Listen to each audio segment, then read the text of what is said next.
Wow.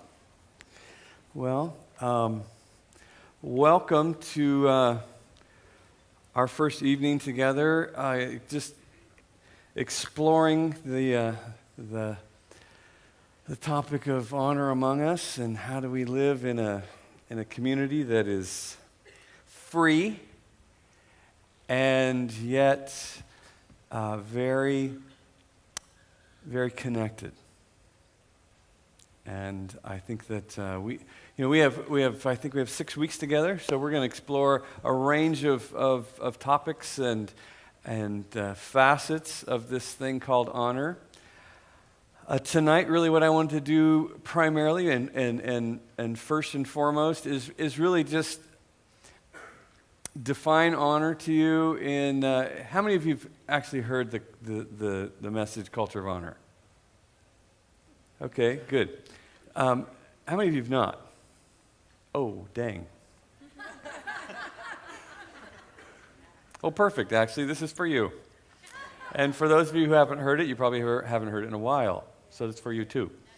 I'm going to describe it just a little different than I did in the Culture of Honor. I just have a different bent on it.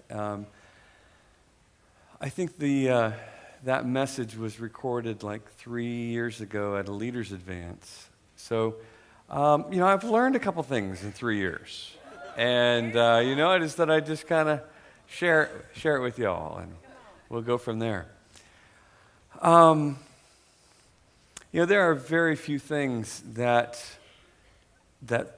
thrill my heart or encourage me as much as seeing people come into their destiny, watching people's lives light up with life and with power. And I think that probably the key ingredient of people becoming fully alive is when they experience honor in their relationships. And so I'm gonna just ask the man on the street for a minute to define for me this thing called honor. So what does honor look like to you? When you hear the word honor, what does it make you think of? Honor I don't know, it means a lot of things. I think it really means holding yourself to a personal code of what you believe is right and should be done and following it pretty much no matter what. Your sense of honor drives you to do what you believe is the correct and right thing to do. And I guess that's what it really means to me, like when I make a promise, my honor kind of drives me to complete that no matter how much impersonal or personal discomfort it causes. Not bad, I mean, hey, just what's honor mean to you, And if we were to go through it and ask a number of people, we would get a number of answers. Because honor really, just in the tagline, honor means lots of things to lots of folks. It isn't as, as most words. And so what I want to do is I just want to take a look at some of those definitions that are so commonly thrown around and interpreted as honor. And I want to slow down on a couple of them because I think it's quite easy to think that honor is, a personal code. It is like the code of honor, we call it. I think that sometimes our core values are identified as honor. Commonly, being nice and or polite is honor. So, we think, well, that wasn't very honoring. That wasn't honor. Usually after I teach honor somewhere for the next several meals together with people, that wasn't very honoring. When somebody's sarcastic or somebody, jabs somebody or somebody is, not very polite or somebody, starts eating before somebody bless the food. That's not very honoring. That's not very honoring. Like the new word to say is honor. But, being impolite or not polite is impolite. And we just have to be careful to not think that being nice to each other, I'm not against being nice to each other, but being nice to each other is honor. That's not the goal. And please don't confuse what I'm talking about when we talk about a culture of honor with being polite and nice, because that's not it at all. Neither is it submission. In many cultures, the word honor, or many environments like a job environment or a church environment, and in many countries, the word honor is synonymous with the word submission. Honor me means submit to me. I require honor in this relationship. You're not honoring me, which means you're not doing what I told you to. And so, again, don't get confused with the word submission when I use the word honor, because that is not what I'm talking about. Classically, we think that honor has to do with, I'm the yellow truck, you're the red truck. Honor me.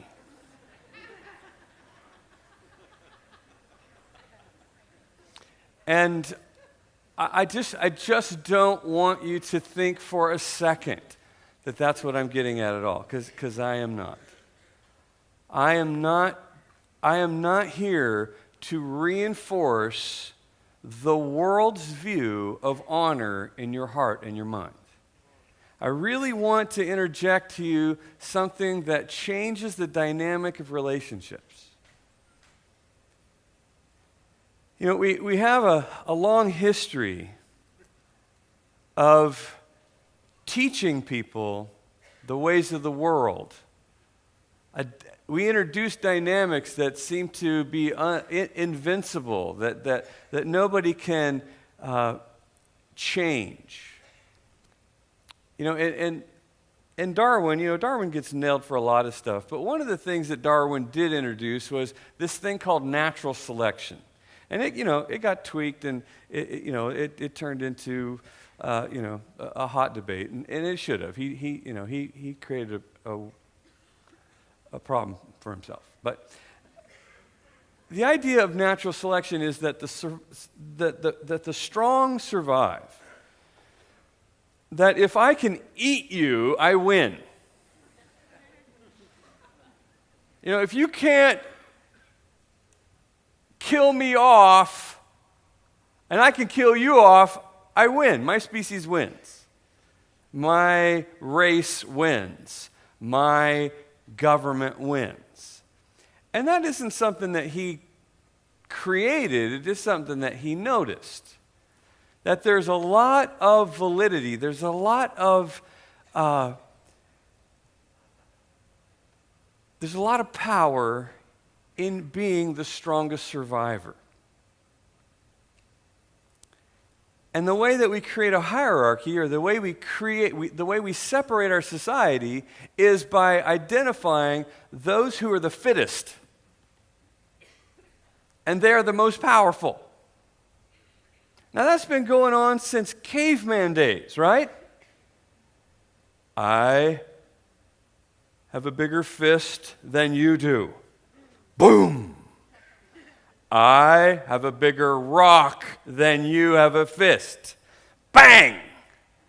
And here we go, the progression of technology. I have a bigger club than you do. Bang! And here we go. We now begin to identify who is the fittest, who is the strongest. And eventually, this turns into, I have more money than you. I know people who can hurt you. And they'll never trace it back to me. I have the ability to intimidate you, to make you timid in my presence. The basis of human relationships becomes the one who can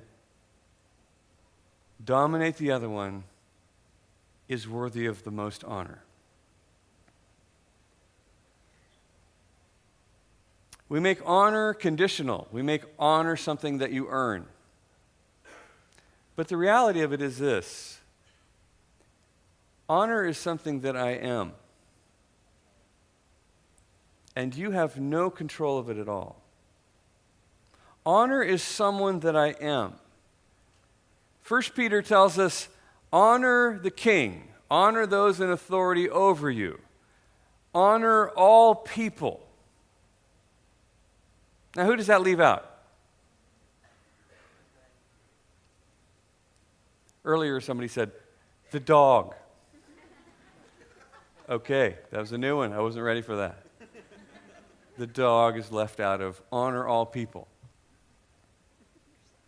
See, so everyone is in on this thing. And everyone is in on this thing because I am honoring. I take honor with me into a relationship. I keep my honor on towards you. Just like I manage my love. My love is mine. It's not yours to control, it's mine to control, and it's my responsibility. It's my privilege and my responsibility to manage. My love is mine. I don't care what you do. It doesn't matter what you do. You never control my love. Ever. Father, forgive them, for they don't know what they're doing. To the people who just beat him to death, you will never be in control of my love, and you will never be in control of my honor unless I give it to you to control. And then do with it what you may, and I will be the powerless victim of your character defects. And we do this over and over and over. We give other people control of our lives. And then it makes it feel like other people control us. And it's just not true. It's just not true. If you're feeling controlled by another person, it's because you're believing a lie. You're believing that you can be controlled. Because if you can be controlled, then other people can be controlled. And if you can control other people, surely you would make them all happy and love you, right? Wouldn't you do that? If you could control your spouse, wouldn't they just be madly in love with you? Yes. Why in the world would you ever control your spouse to rip you to shreds and hate you? You would never do that. If you were in control, you would never do that. You're not in control of other people. You're not. You're in control of you. And so survival of the fittest might work on the earth, but it doesn't work in heaven. Because in heaven we have a whole nother law.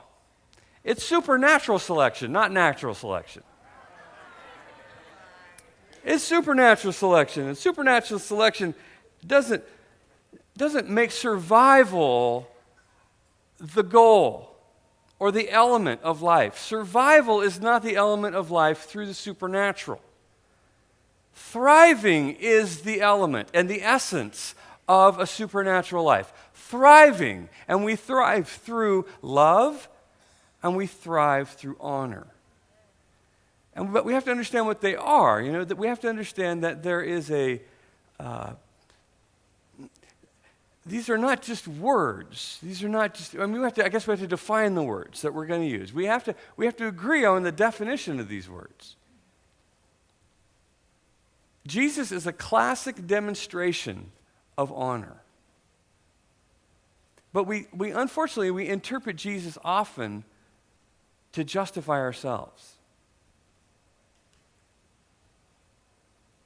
Some people who don't want to be assertive or confrontational see Jesus as the one who is beaten to death. And people who want to justify their anger see Jesus turning tables over in every page.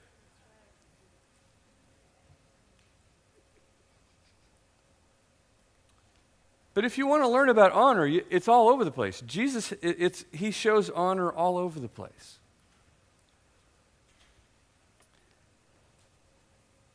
we have a relational context that we have to confront, and that is this. The relational context of the Old Testament is rooted in conformity and obedience to the laws, to the rules. I was just talking with our children's leaders school transformation today. We got anybody here from there? Ooh. Oh, hey, come on. There we go. And in there we were talking along the lines of, I was sharing some of this with them today.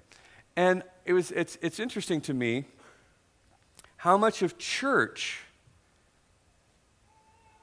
requires agreement, conformity, and obedience. And that's it. Kind of like the DMV. You know? I mean, you think about it, your relationship with the DMV is all rooted in conformity and obedience to the laws. And if you violate the laws, you have to be convicted and then punished.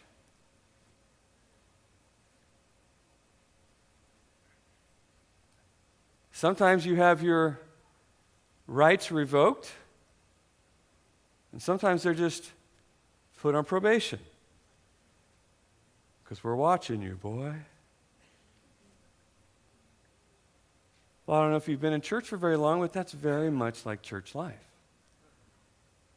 See, what holds us together, classically, what holds us together, makes us a community of believers, is that we agree with each other. We agree. You know what? You think just like me. Awesome. You can stay.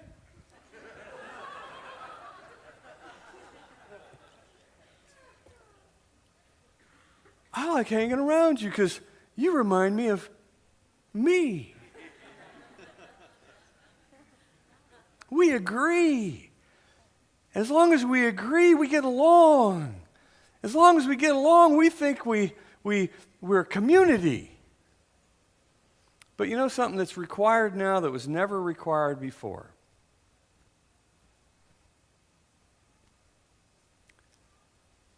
Love. See, we've never had to love each other before because it was all about our agreed upon rules and our compliance and our obedience to those rules. And if you break the rules, you're threatening our community. And if you threaten our community, we separate you off. Unless you admit that you broke the rule, you let us punish you to demonstrate that we are still in control and we can hurt you and you'll still stand next to us. That makes us feel safer. And then you can stay at a lower position. You can stay at a disempowered, dishonored position. We don't make you wear the letter anymore, but everybody knows.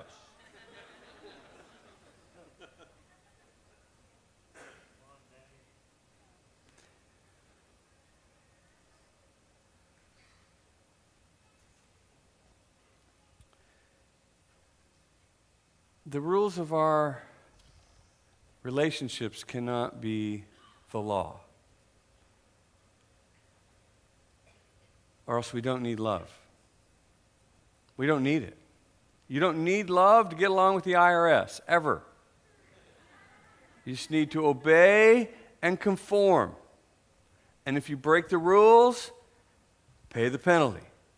That's it. There's no love with the IRS.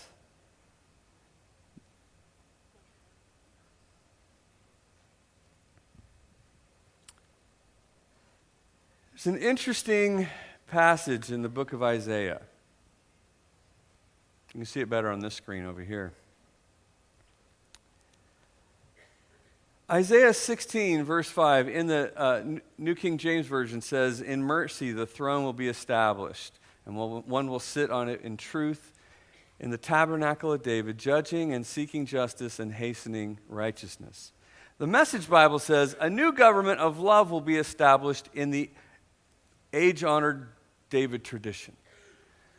A new government of love will be established. There is a government that was very much established. It was rooted and grounded in obedience and compliance with the law.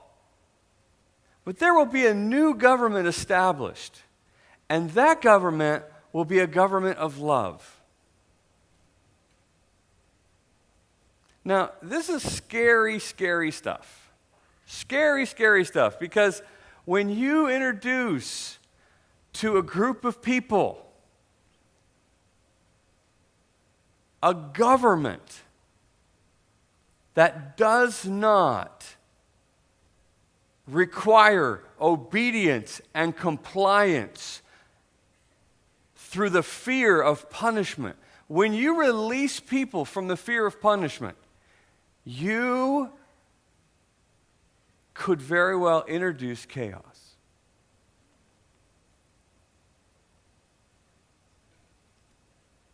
If you have a society of people who are not controlled through the fear of punishment, what in the world holds you together? What keeps this people connected? What keeps them a group? What keeps them a community? What keeps them protecting each other? What keeps them from just anarchy?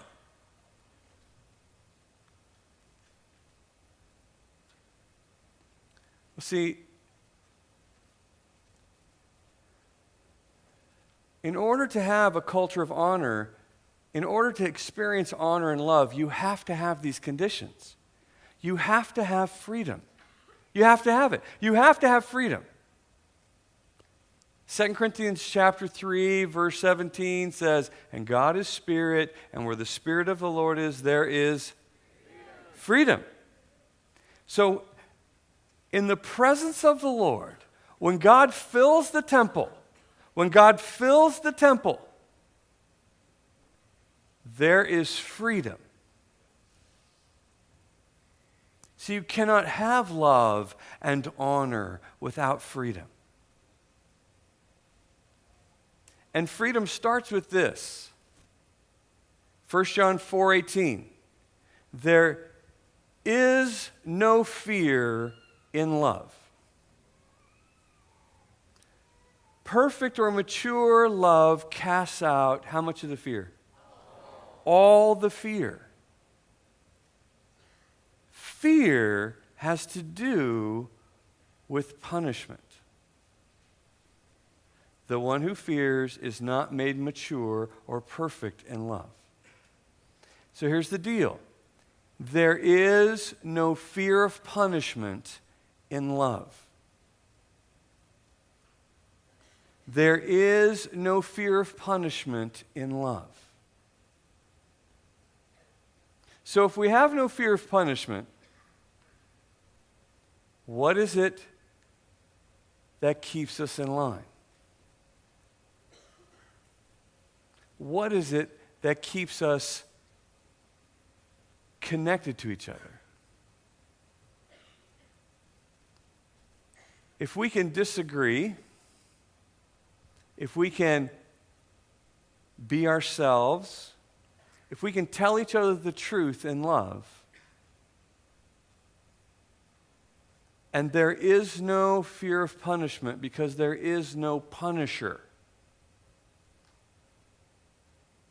what is it that holds this thing together?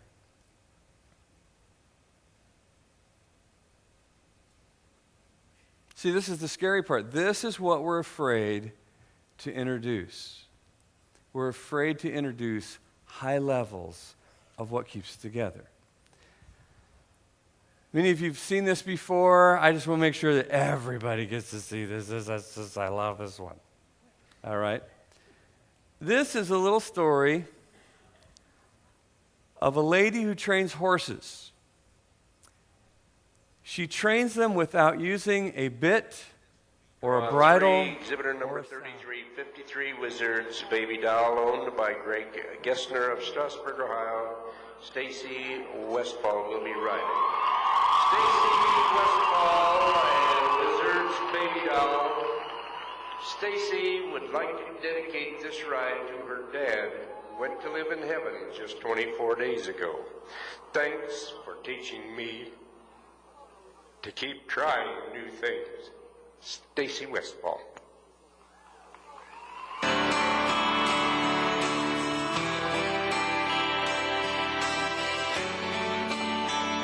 He said I was in my early 40s with a lot of life before me, and a moment came that stopped me on a dime.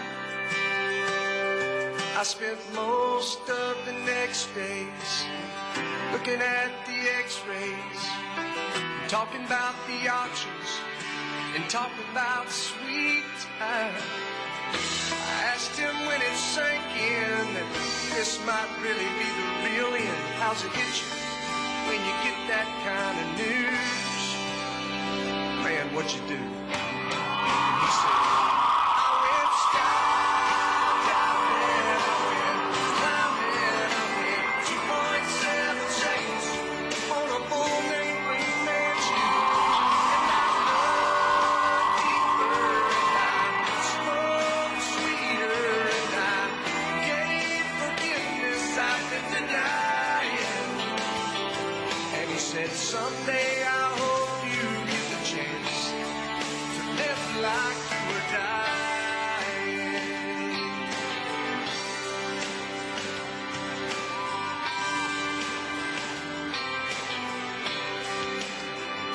He said I was finally the husband. Most of the time I wasn't. Now became a friend wouldn't like to have. And all of a sudden going fishing wasn't such an imposition. And I went 3 times that year, I lost my dad. Well, I finally read the good book, and I took a good long hard look at what I'd do if I could do it all again. And then I went skydiving, I went Rocky Mountain climbing, I went 2.7 seconds on a bull named Blue Mansion. And I loved deeper, and I smoked sweeter, and I gave forgiveness I could deny it. And he said, someday I hope you get the chance to live like you were dying. Like tomorrow was a gift, and you got eternity. Think about what you do with it. What did you do with it? What did I do with it? What did I do with it? Skydiving, I went Rocky Mountain climbing, I went 2.7 seconds on a bull named Blue Mansion. And I loved deeper, and I smoked sweeter, and I watched the eagle as it was flying.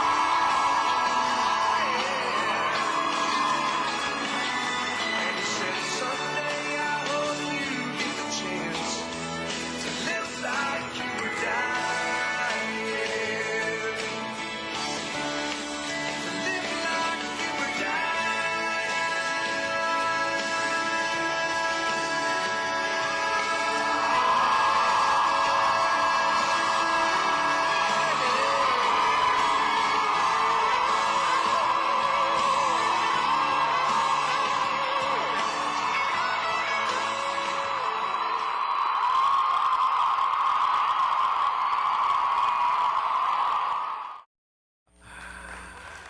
Oh, come on. That's amazing.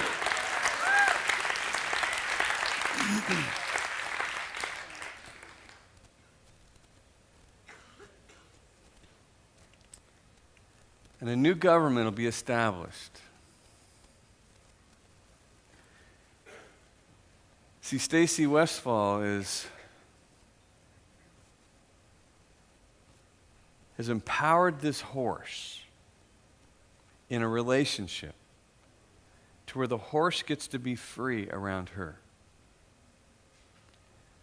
And the only thing that's moving this gigantic animal around is her voice, their love, a little bit of pressure to communicate.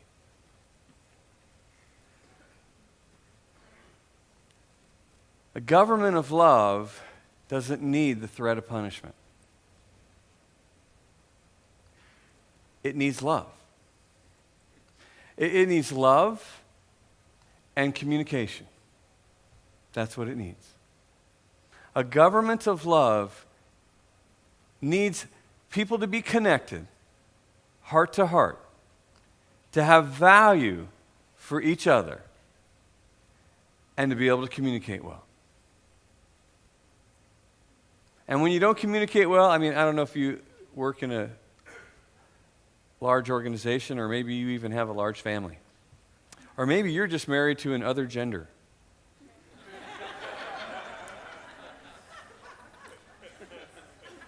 One of the most frustrating experiences that you have is the breakdown of communication. Where we just can't seem to get the message of what I need over to your brain. And you just don't seem to be responding well to what it is that I need. And that experience right there is an assault on your love and your connection.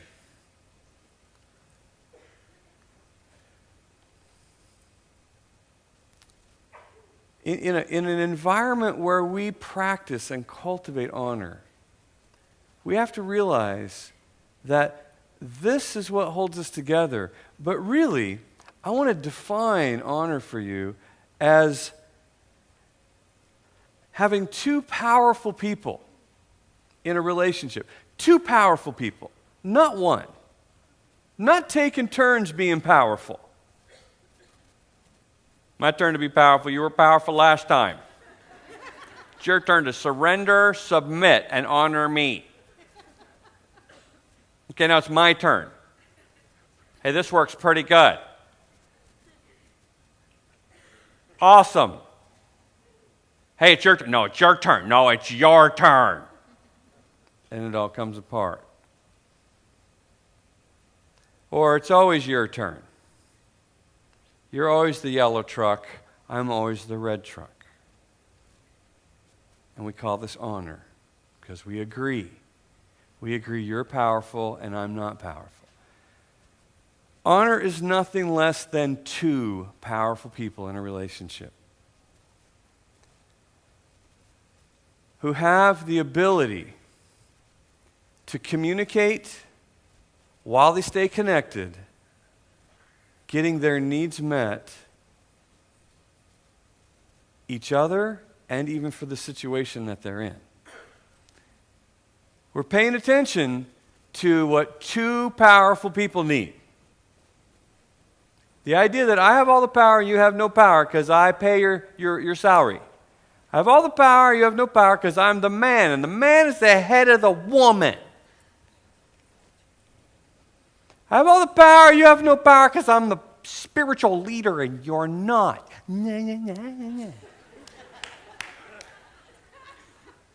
I have all the power and you have no power is a lie. It's a lie. If you believe it, it works for you. But if you don't believe it, then you stand like Jesus before Pilate. When Pilate says, I have all the power, you have no power. And Jesus said, dude, I don't do yellow truck, red truck. And if I did, don't you think I would be the yellow truck?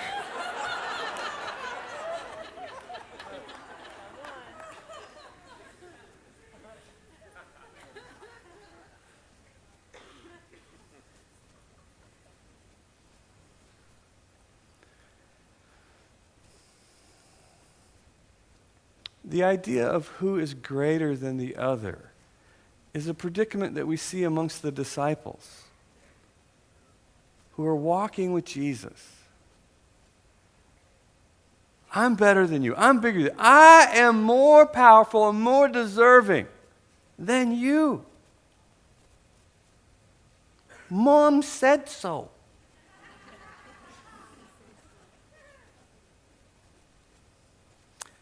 And Jesus, he's just like, you guys. The goal is not to be more powerful than other people. That's never the goal. Don't be like the Gentiles who lord over those whom they rule. Don't be like that. There are no yellow trucks in the kingdom. It's never been the goal to overpower people. For the Son of Man did not come into the world to be served, but to serve and to give his life as a ransom for many. It's never the goal to be more powerful than others.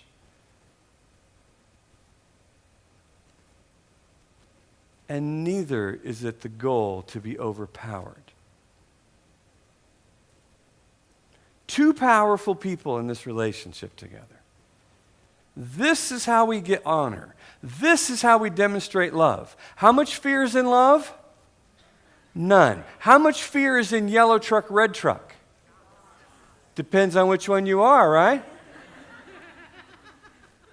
But every yellow truck was a red truck and doesn't ever want to be again. So they're both scared. There's a ton of fear in dishonor.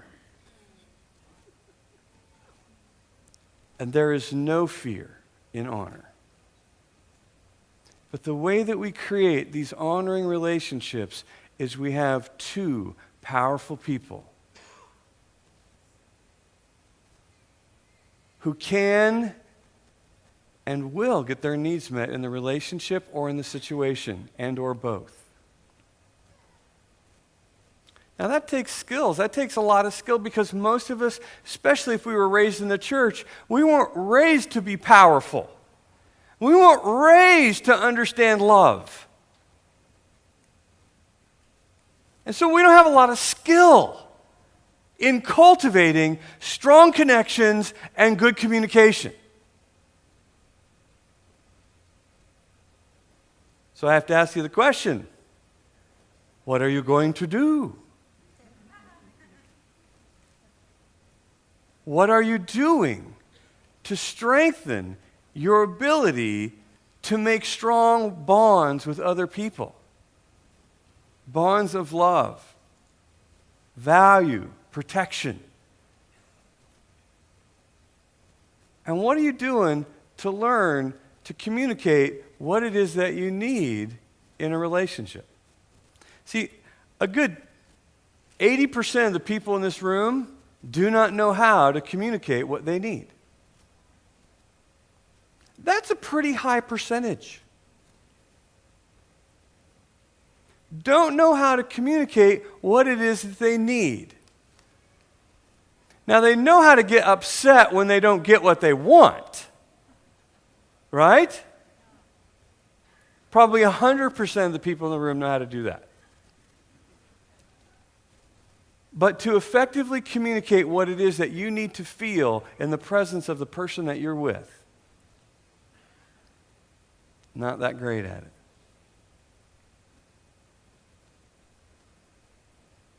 And that is one of the pillars of honor, is learning how to assert what it is that you need.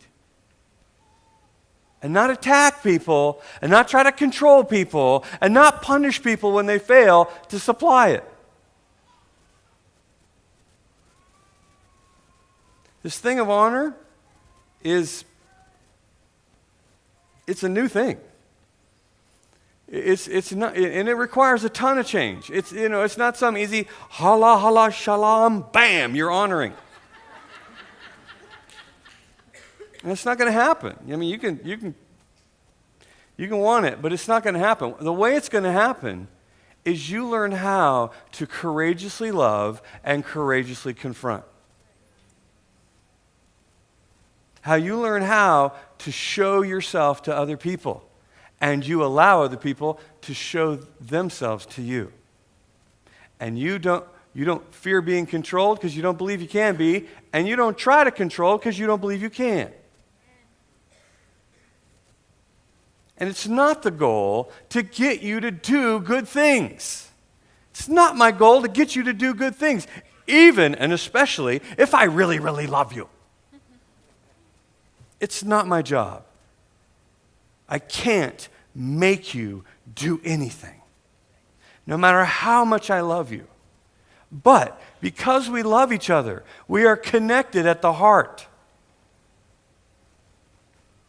And when I show you my heart, it affects you. You adjust the way you live. You adjust the way you treat me. Because I showed you how you affect me. I didn't try to get you to do something because you're doing something to me. I trusted you. I truthed you. And it affected you because you value this. And this is a new government of love. And it requires different policies than the old government, which was obedience and compliance to the laws. We now have a higher law. It's love.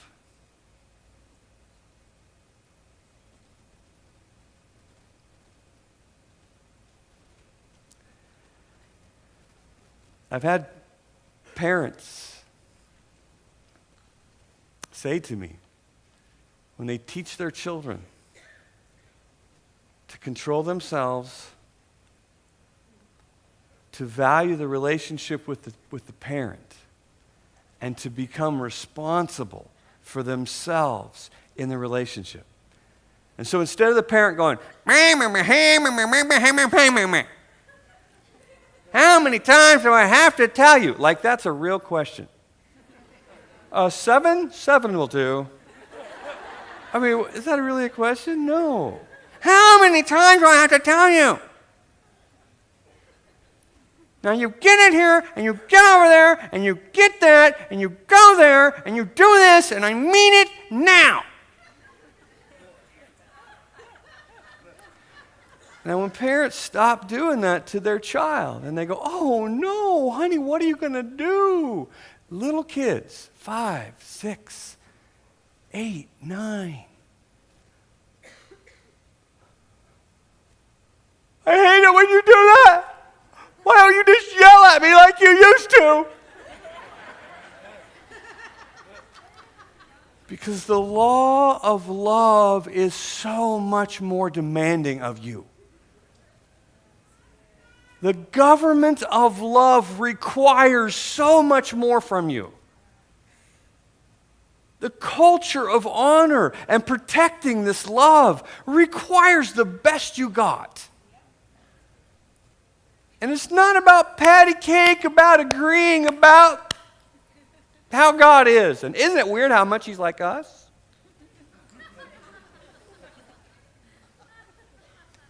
It's not at all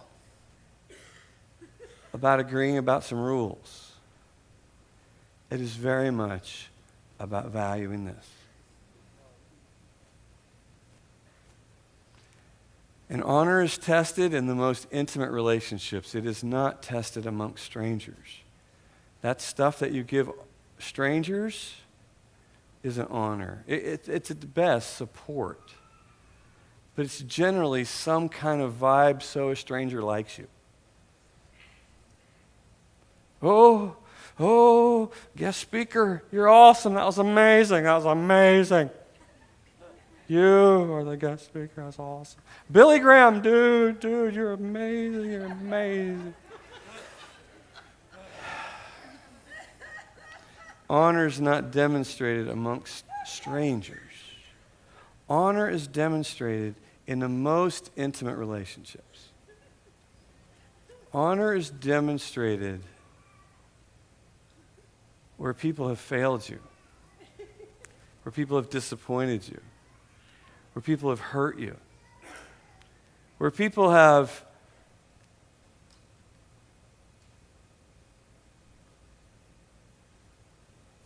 misrepresented you. Honor is manifest in your most intimate relationships. Remember the 10 Commandments, Exodus 20. Honor your mother and father. Remember that one? Honor your mother and father. For this is good, for this is right. It leads to long life in the land that the Lord your God has given to you. Right? That's good.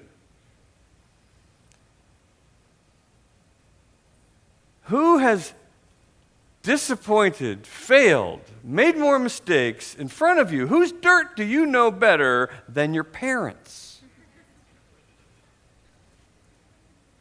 Any of you ever disagree with your parents? Oh, Jesus. See, honor your mother and father. This is where honor is demonstrated. Are you an honoring person, or are you just a cheerleader for people who reflect you back to them? Are you just applauding yourself and others that you see? You go, oh, amen, that's excellent, I think that too.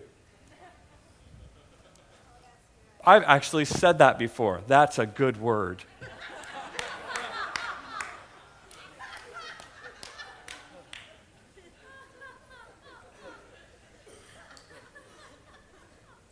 That's not honor. Honor shows up when we disagree.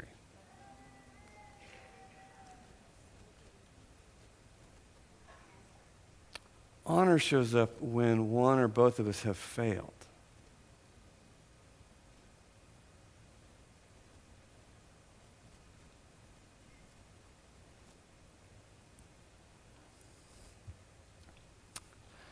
There's a new governor in town.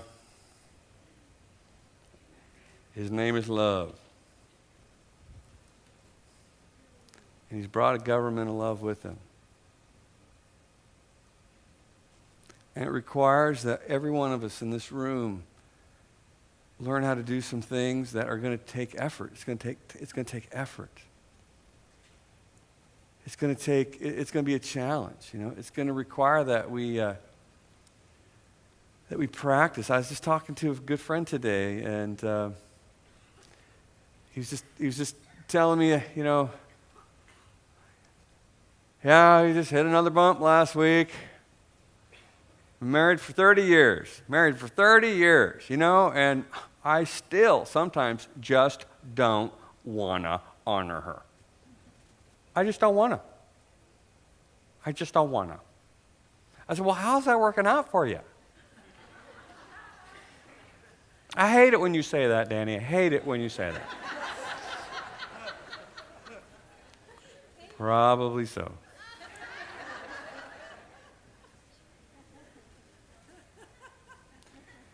And we boiled it down to this. He feels that feeling when he feels powerless. When he feels powerless in the relationship, he has two choices. He can fight or he can just give up. And when he just doesn't feel like fighting, he just gives up. I said, well, what is it that makes you feel so powerless then? He goes, I don't know. You know, I just don't want to have to listen to the way she sees me. Really? Yeah. So what you're saying is, you don't mind working through the problem as long as we both do you. Is that too much to ask for?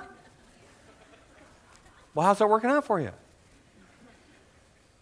Yeah, it's not.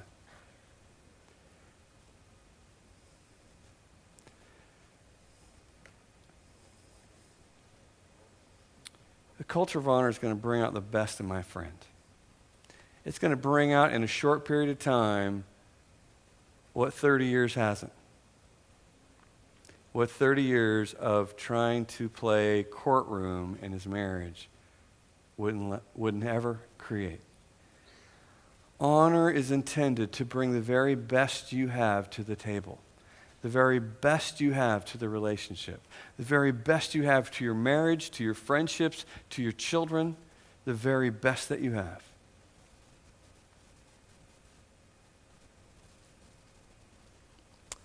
I hope that you'll let honor have its work and have its way in you.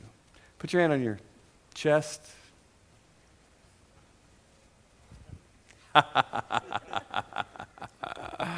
Oh, Jesus. I was just at a marriage retreat.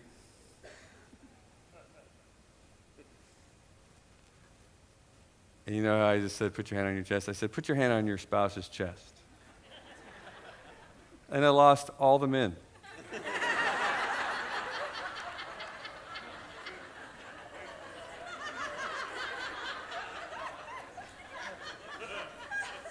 It was profound. So put your hand on your chest. And Holy Spirit, I pray that you resonate in us this thing called honor.